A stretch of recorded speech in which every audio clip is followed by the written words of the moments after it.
தமிழகம் முழுவதும் வழிபடப்படும் சக்தி தேவிகளில் மிகவும் முக்கியமானவர்.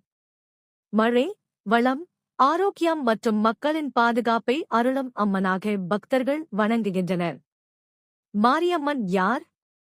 மாரி என்ற சொல்லுக்கு மழை மற்றும் மாற்றம் என்ற பொருள் உண்டு.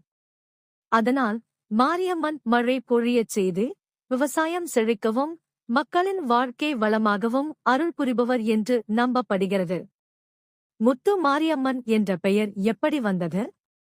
புராணங்கள் மற்றும் நாட்டுப்புற கதைகளில் அம்மன் தன் பக்தர்களின் நோய்களை நீக்கி உடலில் தோன்றும் அம்மை தழும்புகளை முத்து போல மாற்றி அருள் புரிந்ததால் முத்து மாரியம்மன் என்ற பெயர் ஏற்பட்டதாக ஒரு நம்பிக்கை உள்ளது. சில பகுதிகளில் முத்து போன்ற ஒளியுடன் அருள் பாலித்ததால் இந்த பெயர் வந்ததாகவும் கூறப்படுகிறது. பக்தர்களைக் காத்த அம்மன்.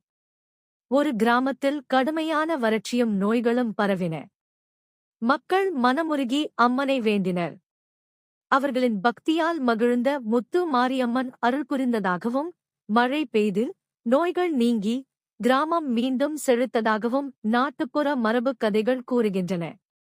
மழையின் தெய்வம். தமிழகத்தில் பல இடங்களில் மழை வேண்டி முத்து மாரியம்மனுக்கு சிறப்பு பூஜைகள் நடத்தப்படுகின்றன.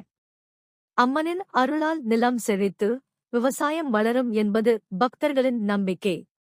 திருவிழாக்கள்.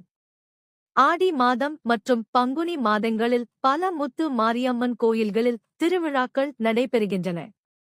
பால்குடம், தீமிதி, கரகம் போன்ற நேர்த்திக்கடன்களை பக்தர்கள் செலுத்துகிறார்கள்.